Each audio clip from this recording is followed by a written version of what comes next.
다음은 이제 영업직조, 한국말로 하면 이제 사업자 등록증인데, 중국에서 사업하시는 분들 보면 일반적으로 두 가지 경우인 것 같아요. 이 식당 하시는 분들이. 그러니까 외자기업, 외자기업 독자가 있고, 그 다음에 이제 중에 합자기업으로 해서 하는 경우가 한 분이 있고, 그 다음에 정말 오랫동안 친구지간이 되었던 중국인들을 지인이 되어서 그 지인을 믿고 지인의 명의를 빌려서 하는 내자기업, 중국 기업의 명의로서 사업을 하시는 두 가지 경우가 있는 것 같습니다. 이 부분에 대해서 뭐 좀 말씀을 좀 나눠주시면 좋을 것 같고요. 이 부분은 우리 정 사장님이 한 말씀. 보통 이제 요식업 외국인이 중국 내에서 요식업 사업은 허가가 한 5년 전에 떨어졌어요. 그 전에는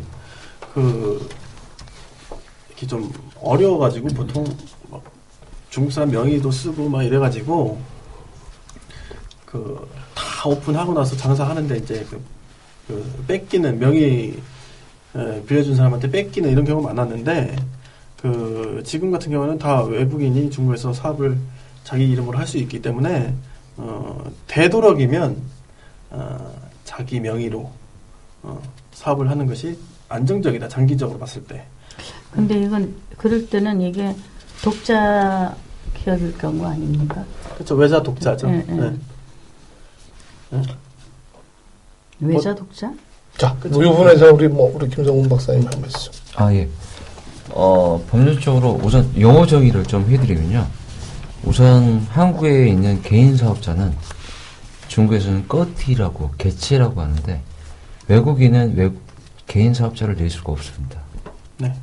네, 중국 법에 의해서. 그렇게 되면 외국인은 중국에서 설립할 수 있는 게 외상 투자 기업이라 해가지고 외자 기업, 그러니까 100% 외국인끼리만 투자한 게 외자 기업이라 해가지고 100% 투자한 걸 외자 기업으로 부르고, 이제 중국 사람 돈이 조금이라도 들어가면 합자 기업 또는 중에 합작 기업 그렇게 부르고 있습니다. 합자와 합작이 애매하실 수도 있는데, 합자는 그러니까 간단하게 예를 들면 외국 사람이 100을 투자하는데 30을 투자하고 중국 사람이 70을 투자했으면 수익과 분배와 리스크를 3대7, 그러니까 투자한 만큼 지분 비율만큼 서로의 어떤 책임과 수익 분배를 하는 것이고, 합작이라고 하는데, 합작 기업은 투자는 5대5로 했을지라도 계약에 의해서 서로 합의해서 나눠 갖는 것은 한국 너희들이 노하우도 있고 뭣도 있고 그러니까 7을 가져가고 내가 3을 가져가겠다. 이렇게 서로 합의해서 할 수 있는 게 합작 기업입니다. 근데 실질적으로 이제 어느 정도 규모 있게 아니면 상가로, 백화점으로 이렇게 나가시는 분들은 그 건물에 따라 특수하게 주체의 어떤 제한은 없지만, 특히 아파트 단지로 가시게 되면 그러니까 외국인 명의로 할 수 없는 특수한 건물들이 있어요. 그러니까 아파트 단지 내에서 복지회관 형태로 나온 건물 용도인데, 거기에다가 이제 식당을 하는 경우에 있어서는 외국인 명의로 외자 기업이나 합작 기업을 설립하기가 참 어렵습니다. 불가하다고 봐야 돼요.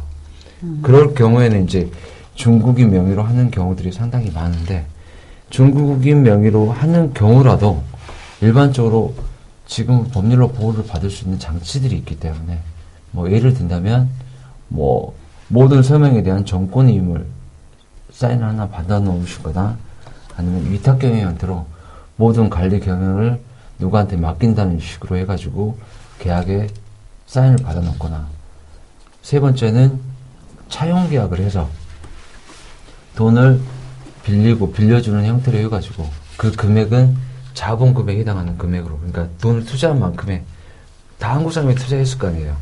그 투자한 금액만큼의 돈을 빌려주는 것으로 하고, 갚는 것은 중국 사람한테 부담 안 되게 너가 갚되 못 갚게 되면 무상으로 그 회사에 대한 지분을 다 나한테 넘겨주라는 상환 방식을 하게 되면 중국 분도 충분히 이해할 수 있는 부분이지 않습니까?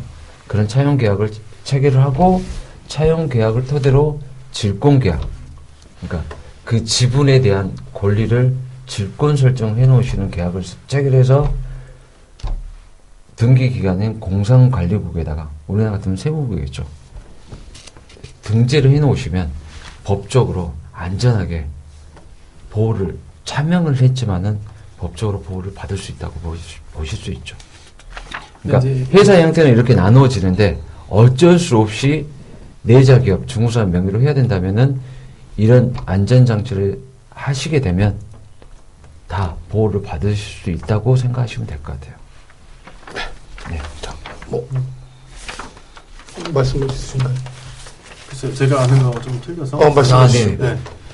아무리 예를 들어서 이제 제가 명의를 중국 사람 명의를 빌려서 이제 하게 되면 아무리 또 다른 계약 조항이 있다 하더라도 임명 계약이 이게 보호를 받을 수 없다고. 왜냐하면 이제 이런 부분 같은 경우는 이제 세금 문제도 이제 문제가 되는 거고 또한 불법이잖아요.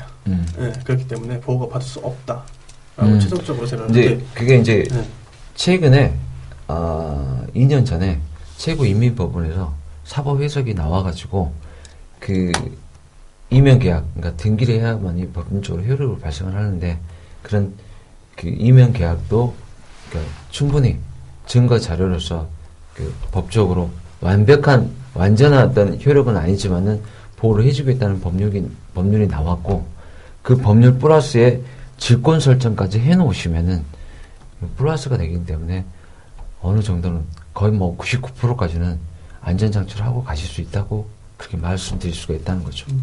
네. 이 부분은 저희가 좀 더 김성훈 박사님이 담당하시고 계시는 업무이시기 때문에 99%라고 생각을 하고 금방 말씀 주신 1%에 대해서는 좀 다시 한번 정리를 해서 그 전에 우리 김성훈 박사님 말씀 주신 그 4-5가지 부분은 서류 같은 거는 뭐 어떻게 이렇게 제공이 가능한가요? 그건 노하우가 있으셔서 안 됩니까? 우선은 어떤 형태의 건물과 계약 목적으로 사용하실지 모르겠지만은 어떤 식으로 또 차용을 하실지 모르겠지만 뭐 참여를 하실지 모르겠지만은 그 폼에 대한 부분들은 저희들이 올려놓도록 하겠습니다. 알겠습니다. 말씀 주셨듯이 그 관련된 샘플 자료는 저희가 만개장에 올리도록 하겠습니다. 올릴 때 금방 정사님께서 말씀 주신 정사님이 알고 계시는 그 부분에 대해서도 좀 더 다시 한번 김정훈 박사님하고 상의를 해서 다시 한번 체크를 해서 요 내자 기업으로 했을 경우 보호받을 수 있는 범위를 정리해서 다시 올려놓도록 하겠습니다.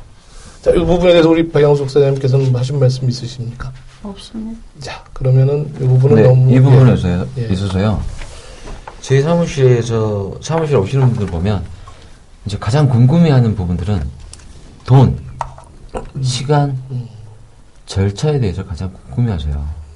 식당을 하고 싶은데 조그맣든 중과이든 크든 간에 얼마나 들어가고 비용은 어떻게 되는지 절차는 어떻게 되는지 그런 걸 물어보시는 분들이 많은데 또한 어떤 서류들이 필요한지 이 4가지를 가장 궁금해하시는데 식당에 관해서 네.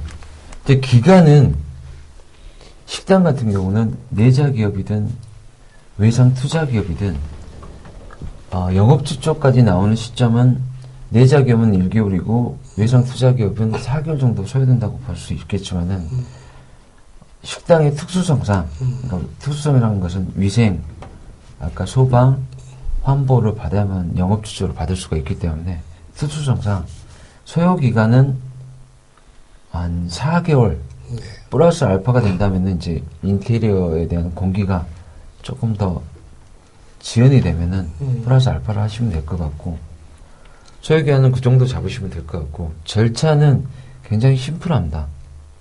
상호 등록하고 비준 받고 소방, 위생, 환보 받고 영업지조 신청하고 외환관리국 등기하고 통장 개설하고 세무 노동, 통계, 재정, 세관 등기를 마치시면 끝나는 거고 그 기간이 아까 말씀드렸던 그 기간이고 그리고 비용적인 측면은 이제 인테리어 비용은 아까 이제 노하우를 말씀해 주셨는데 그 비용이 지출돼야 된다고 생각하시면 될 것 같고, 그리고 인지대가 인민폐로 한 3,000원에서 4,000원 정도 잡으시면 될 것 같아요. 도장값 그리고 세무부에서 지정한 영수증 발급기를 구매를 하셔야 되기 때문에 그 정도 비용 생각하시면 될 것 같고요. 외자기업의 경우 말씀하시는 거죠? 이 부분은? 내자기업 외자기업, 내자기업 똑같습니다. 아, 인지대는. 네. 그리고 세목과 세율, 내자기업, 외자기업 똑같습니다. 틀리다고 생각하시는 분들이 많은데 동일하다고 보시면 됩니다. 그리고 필요한 서류들은 간단합니다. 만약 한국분 개인이 식당을 하신다고 생각하시면 자기 여권 사본을 한국에서 번역 공증을 해서 인증 공증을 받으시면 되고요. 그거 한 가지. 그리고 두 번째는 은행 잔고증명. 식당을 30만 원짜리 한국 돈으로 한 6천만 원짜리 회사를 만들어서 식당을 하고 싶다 그러시면은 은행 잔고증명을 그 6천만 원이 잔고가 있다는 것을 저기 은행에서 원본을 가져오시면 됩니다. 그 두 가지가 필요 서류고요. 나머지는 이제 임대계약서 이런 것들이 필요한데 한국에서 필요한 서류는 딱 두 가지입니다. 만약 근데 한국에 있는 회사가 투자를 해가지고 식당을 하시겠다. 그러면 이제 여권 사본에 대한 번역 공증 인증이 아니라 사업자 등록증에 대한 번역 공증 인증 그리고 은행 잔고증명. 은행 잔고증명의 잔고는 아까 말씀드린 등록 자본금에 상당하는 금액이 잔고를 있으십니다. 그 두 가지라는 거 말씀드리고요. 네. 네. 자, 이 부분 우리 경험자이신 두 분은 하실 말씀이. 이게 외자 독자 기업을 이제 식당을 중국에서 차리려고 그러면 되게 시간차가 발생을 해요 또. 근데 회사가 이게 돈이 들어오는 시점하고 돈을 집행하는 시점하고 그렇죠. 여기 이제 좀 시간차가 좀 발생을 하기 때문에 이 부분을 조금 명확하게 알아야 되는. 네. 그 부분을 간단하게 설명을 해드릴게요. 이제 한국과 중국의 단위 시스템이라고 볼 수 있는 게 우선 상호를 등록을 반드시 하셔야 돼요. 상호 등록을 할 때 필요한 서류들, 뭐 절차들 그런 것들은 굉장히 심플하거든요. 필요한 서류들이 없어요. 어디에서 얼마짜리 어떻게 하겠다는 게 명확하게 주어지면 그걸 근거로 해가지고 장명한 상호를 공산부에다 등기를 하시면 5일 만에 나옵니다. 5일 만에 나오면 이 상호에 대한 유효기간이 6개월입니다. 6개월 안에만 이 영업주조를 받으시면 돼요. 6개월 안에는 다 받으신다고 보시면 돼요. 그러면 이 상호가 왜 중요하냐? 상호를 등록한 시점부터 이 상호로 영수증을 다 받아 놓으시면 비용 처리가 다 돼요. 근데 상호를 안 받고 임대 계약하고 인테리어 막 하다가 이제 회사 설립해야지라고 그때 하게 되면 그 전에 지출한 돈들은 비용 처리하기가 상당히 어렵습니다. 그러니까 영수증 그때 받아가지고 하면 되지 않겠습니까? 라고 말씀하시는데 상호 등록은 6월 1일 날 했는데 지출한 비용에 대한 부분들은 5월달이나 4월달, 3월달에 나갔을 텐데 그걸 물론 어떤 업자들은 6월 1일자로 끊어줄게라고 말할 수도 있겠지만은 그런 부분 가능하죠. 해준다면은. 네, 건물주 임대계약서 그렇게 써놓고 그렇게 내주신 분들은 거의 없을 것이고 인테리어 업자들은 융통성 있게 해줄지는 모르겠네요. 이제 이런 걸 차지하고 상호의 중요성은 이제 뭐 다시 말씀드리지만은 상호를 등록을 해야 밥 드신 거, 택시 탄 거, 비행기 왔다 갔다 하시는 항공료들 이런 모든 것들이 비용 처리가 돼서 나중에 자본금으로 들어온 돈이 30만 원이 들어왔다. 앞 단계에서 20만 원을 쓰셨다. 그러면 30만 원 들어온 거에서 20만 원을 쓴 것을 빼가지고 다시 내 주머니에 넣으실 수 있는 명백한 근거가 된다는 거죠. 그렇지 않으면은 앞에 20만 원 쓰고 또 등록자본금 30만 원 넣으면은 50만 원 쓰셨는데 20만 원 지출을 해야 되는 회계 처리가 안 되는 거죠. 그 부분은 방금 굉장히 좋은 지적해 주셨습니다. 그럼 다시 정리를 하면은 일단 인테리어 부분이 있잖아요. 인테리어 보면 이제 아까 우리 박사님 말씀 주셨듯이 계약을 할 때 건물주하고 인테리어 기간 뭐 2개월이 됐든 3개월이 됐든 이 부분은 좀 협상을 잘해서 최대한 오랜 기간을 받자라고 하는 게 일단 포인트인 것 같고, 그다음에 내자 기업 경우는 관계가 없지만은 외상 기업일 경우 자 돈이 들어오고 이런 과정들이 4개월에서 6개월 정도 걸릴 경우에 먼저 그 공산국에 이제 회사 이름 등록, 상표 등록 뭐를 해놓고 상호 등록을 해놓고 그 영업 집조 나올 때까지 이제 시간을 기다리면서 그러면 인테리어를 시작해야 될 부분은 이게 어떻게 되나요 그러면? 그러니까 돈이 어디서부터 들어가냐가 굉장히 중요해요, 사실은. 근데 돈이 제일 먼저 들어가는 부분이 내가 매장을 얻었을 때 돈이 발생을 하잖아요. 이 시점부터. 근데 한국에서 자본금을 한국에서 중국으로 넣으려면은 그러니까 먼저 돈이 선집행이 된다는 거죠. 회사가 없는 상태에서 먼저 돈을 매장을 확보하려고 하는 이 매장 그 금액이 발생을 하는 거죠. 임대료가. 근데 이건 회사가 있어야 이 돈이 한국에서 들어와야 되는 거죠. 근데 보통 근데 제 생각에는 회사를 만들어 놓고 그러니까 상호를 정해 놓고 그렇죠. 돈이 들어와 내가 중국에서 식당을 하려면은 대충 상호를 뭘 해야 되겠다는 거는 나와 있지 않습니까? 그러니까 이제 상호가 있으니까 내가 한국에서 필요한 은행 잔고 증명 여건 공증회가 들어올 거 아니에요. 들어와서 상호를 먼저 등록을 하고 그 다음에 인테리어는 할 수 있는 거 아니에요? 아니요. 왜냐면 공산국에서 그 매장 주소가 있어야 됩니다.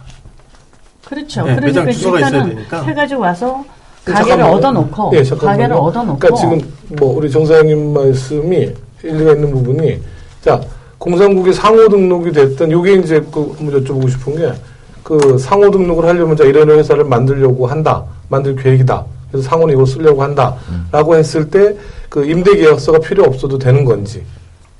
상호 등록할 때는 임대 계약서가 필요 없습니다.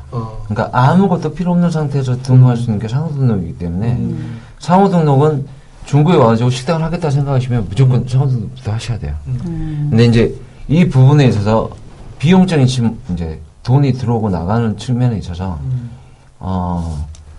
사이즈가 좀 크게 되면 공기라든가 그런 것 때문에 영업주주 받는 시점이 상당히 길게 갈 수밖에 없어요. 이런 부분들이 가만히 되면 꼼수가 있습니다. 우선 식당을 관리하는 찬인 관리 유황공사를 설립을 하게 되면 이건 식당이 아니에요. 그렇기 때문에 조그만 사무실, 그러니까 여기에 있는 직원들이나 주방장이 주거로 쓰면서 사무실 주소를 올릴 수 있는 뭐 유로파크라든가 그런 건물에 대한 사무실 계약을 하고 관리 유황공사를 설립해서 영업지적까지 다 받은 상태에서 돈이 이제 바로 들어올 수 있는 시점까지는 빠르게 하면 2.5개월이면 딱 끝나요. 돈들이 싹 들어와요. 이 시점에서 경영 범위를 변경을 하면서 식당으로 바꾸게 되면 이제 위생 소방화가 들어가거든요. 이제 이 시점을 잘 맞추게 되면 결과적으로 6개월이 걸렸을 때 이제 구두로 말씀드리기가 참 애매하는데 그 구조를 그림을 그려가면서 말씀드리는 게 좀 편할 것 같은데 이제 꼼수를 쓸 수 있는 방법도 있어요. 식당이 아닌 식당을 관리하는 회사를 만들면 빨리 맞춰지고 그 다음에 경영 범위, 영업 사업 범위를 변경을 해가지고 식당으로 하겠다 해가지고 그때 식당에 대한 매장 계약을 하면서 관리회사에서 그냥 찬인으로 바꾸셔도 되고 관리를 하셔도 돼요. 범위에 들어간 상태에서 움직이시는 거니까. 그래가지고 위생 소방 한보 받아가면서 식당으로서 움직일 수 있어요. 그러면 돈이 빨리 들어온다는 거죠. 그러면 그 돈으로 활용하면서 움직일 수 있는 어떤 텀들이 많아지니까.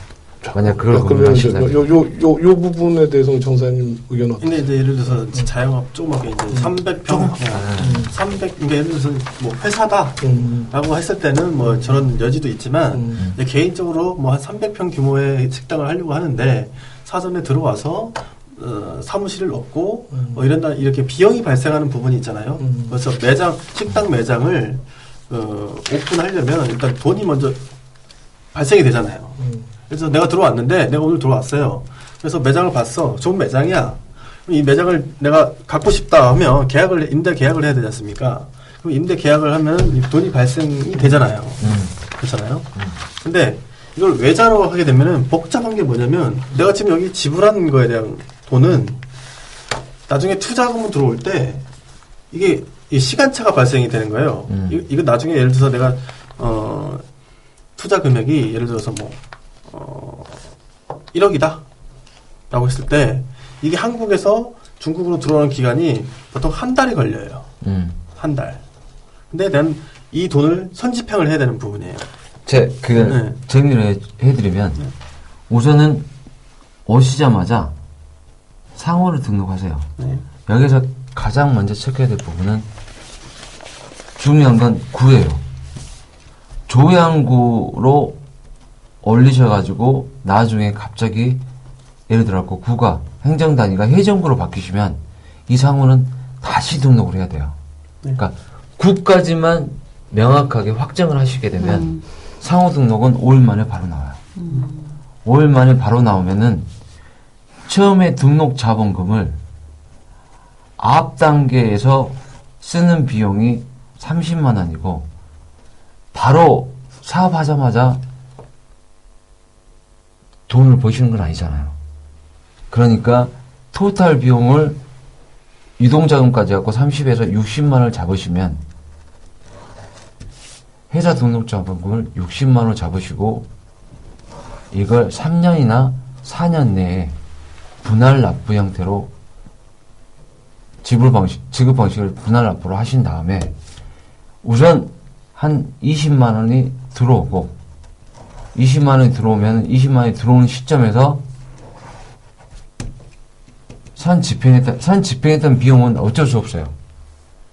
개인적으로든 아니면 이제 한 사람이 1년 내에 받을 수 있는 그 수험금 받을 수 있는 금액이 있기 때문에 그 형태로 해가지고 영수증을 토대로 20만 원 들어오면 20만 원을 받아가지고 그걸 다시 넣어놓고 나머지 40만 원은 천천히 넣으시면 돼요. 천천히. 그런 부분들이기 때문에 이 등록 자본금이 늦게 들어올 수 있는 시스템이긴 하지만 우선은 융통성 있게 앞 단계 실무적으로는 다 이렇게 하시거든요. 그러니까 중국에서는 우리는 그래서 너희들이 외선 투자 기업들이 외국인들이 힘들까봐 임시 계좌 제도라는 걸 만들어 놨잖아 라면서 이야기를 하세요. 근데 임시 계좌 제도가 상당히 어렵습니다.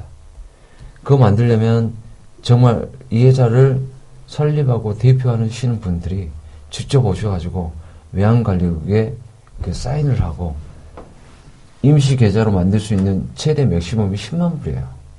그럼 10만 불, 뭐, 그 이하에도 상관없겠지만은, 그 금액이 임시 계좌로 들어오면, 이거 만드는데도 한 달 걸려요. 임시 계좌 만드는데.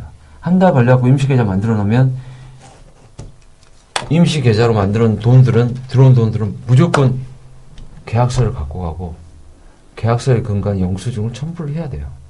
근데 시공업체들을, 뭐, 실무적으로 계약하고 적법한 영수증을 주는 업체들은 우선은 비싸요. 그래서 조그맣게 하신 분들은 작은 소단위의 소규모의 어떤 시공업체들을 하게 되면 이런 임시계좌 시스템으로 가게 되면 돈을 빼기도 힘들고 현금은 찾을 수가 없어요. 수표를 줘야 돼요.